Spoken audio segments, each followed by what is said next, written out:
Na ano pa, ang lalaking ito ay siyang pinaka-dakila sa lahat ng mga anak sa silanganan. So kilala si Job na may pinakamalaking ari-arian. Kilala siya. Kung sa panahon siguro natin yan, si Henry Sion. Dahil mga nakaraan, siya yung pinakamayaman dito sa Pilipinas. Kilala siya. Bigla, all of the sudden, naubos yun. Nawala. Siguro kung hindi Kristiyano to si Job, nabaliw na to. Biruin mo, ikaw yung pinakamayaman, tapos bigla-bigla nawala lahat. Pero dahil may Diyos, itong si Job, nanalangin siya. Saan siya lumapit? Sa Diyos. Ang sabi niya rito, nang magkakayo bumangon si Job, at hinapa ang kaniyang balaban, at inahitan ang anyang ulo, at nagpatira pa sa lupa, at sumamba. Hindi niya sinisi. Dahil may mga tao na kapag may mga dilubyo ng problema na nangyari sa kanilang mga buhay, ang sinisisi ng Diyos. Gaya ng binanggit sa Isaiah kanina, 55 verse 9, yung kaisipan ng Diyos, hindi natin kaisipan, hindi mo maarap yun. May mga plano siya na hindi kayang arupin ng mga tao. So, nasabi? Sa 21, at sinabi niya, hubad akong lumabas sa bahay bata ng aking ina, at hubad akong babalik roon. Ang Panginoon ang nagbigay, at ang Panginoon ang nag-alis. Purihin ang pangalan ng Panginoon. So, wala siyang ibang sinisi dito. Kung mababasa po natin yung buong aklat ng Job, hindi siya bumitaw sa pananampalataya, hindi siya bumitaw sa Diyos. Dahil kahit yung asawa niya, sabi niya, bumitaw ka, kalimutan mo ang Diyos at mamamatay ka. Sinabi ko yun dito na magagay sinabi ng kaniyang asawa sa kaniya, namamalagi ka ko ba sa iyong pagtatapat? Itakwil mo ang Diyos at mamatay ka. Ang nagsabi nun, walang iba kundi yung asawa niya. So alam ni Job, yung karatuntunan na to, na Diyos muna bago itong kapwa. Kaya ang sabi niya, kahit asawa ko mawala, hindi ako masasaktan dahil alam ko yung platform na to. Karatuntunan na to. So ang sabi niya, ngunit sinabi ni Job sa kanyang asawa, ikaw ay nagsasalita ng gaya ng sasalita ng hangal na babae. Ano, tatanggap pa tayo na mabuti sa kaniya? Na mabuti sa kami ng Diyos? At hindi tayo tatanggap ng masama? Sa lahat ng tao ay hindi nagkasala si Job ng kaniyang mga labi. So sa madaling sabi, hindi bumitaw si Job anuman ang nangyari sa kanyang buhay. Sa panghuling verse nito po, sa Book of Job, dahil hindi siya nagbumitaw ng kanyang pananampalataya, hindi siya bumitaw sa Diyos, binigyan pa siya ng double na biyaya. Doble pa doon sa kanyang unang yaman. Ano po, isang bagay ang pwede natin matutunan, ano mang pinagdaraanan natin, huwag tayong bumitaw sa Diyos dahil may mga plano siya na maganda para sa atin. Ang sabi diyan sa 1 Thessalonians 5:17, manalangin tayo walang patid. At ang Diyos ay, ano sabi dito? 10:13 ng 1 Corinthians. Alam ng Diyos ang capacity mo. Alam niya kung hanggang saan yung limitation natin. Dahil ang sabi dito, hindi dumating sa iyo ang anumang tukso. Hindi ang matitiis ng tao. Tapat ang Diyos na hindi niya itutulot na kahit tuksohin ang higit sa inyong makakaya. Kundi kalakip din ng tukso ay gagawin naman ang paraan ng pag-ilag upang ito'y inyong matiis. So alam niya, kilala ka niya.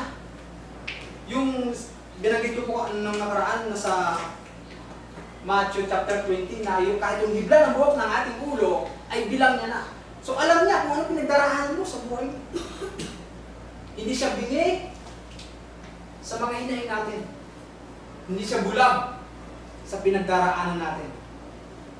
Yan po yung panghawakan natin.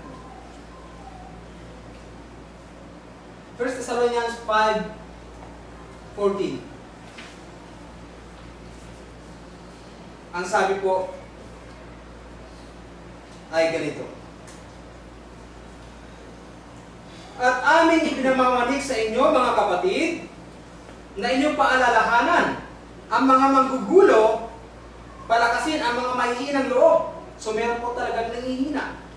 Sulat ni Apostol Pablo sa mga taga-Thessalonica, alalayan ang mahihina at maging mapagpahinuhod kayo sa lahat. May binanggit dito si Apostol Pablo sa chapter 3 ng 1 Thessalonians verse 2. Ang sabi po ay ganito.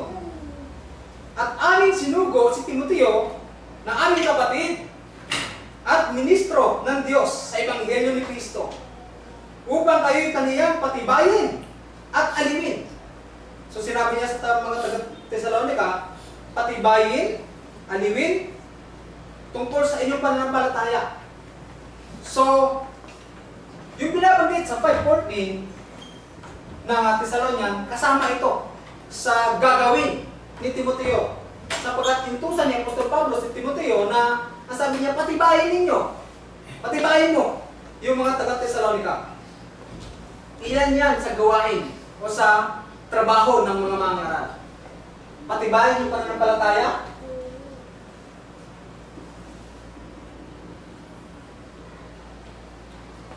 Mag-ingat.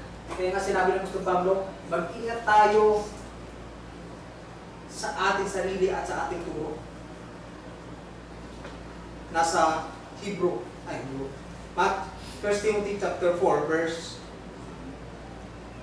16. Sabi niya dito, mag-ingat ka sa iyong sarili at sa iyong turo.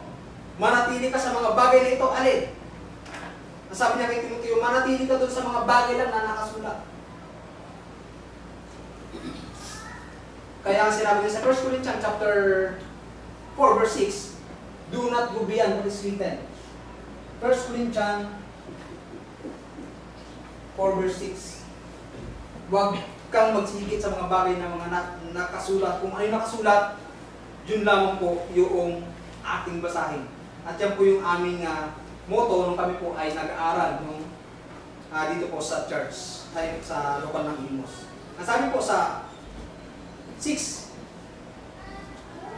ng Korinto, ang sabi rin ng Apostol Pablo, ang mga bagay ng ito, mga kapatid, ay inaanyo ko sa halimbawa sa aking sarili.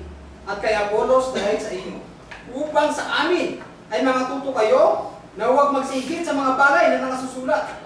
Upang ang sino man sa inyo ay huwag magpalalo ang isa laban sa iba. So kung ano lang yung nakasulat, hanggang doon lang po tayo.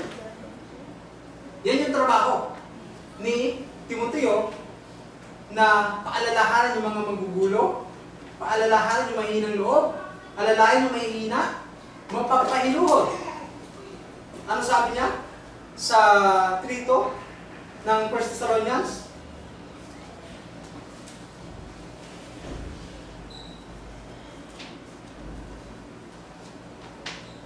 Upang ang sinumay huwag mapagabag sa pamamagitan ng mga kapighatian ito. Sapagkat kayo rin naman ang nakakaalam na itinalaga kami sa mga bagay na ito.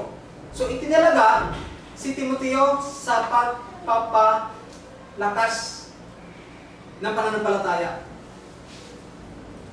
Yan yung trabaho ng mga mangangaral. Palakasin ang pananampalataya,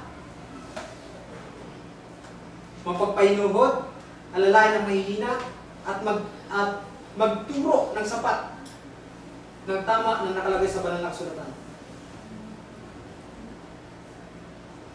Pangalawa, sa pagpapalakas ng pananampalataya po ay pagbabasa ng Biblia.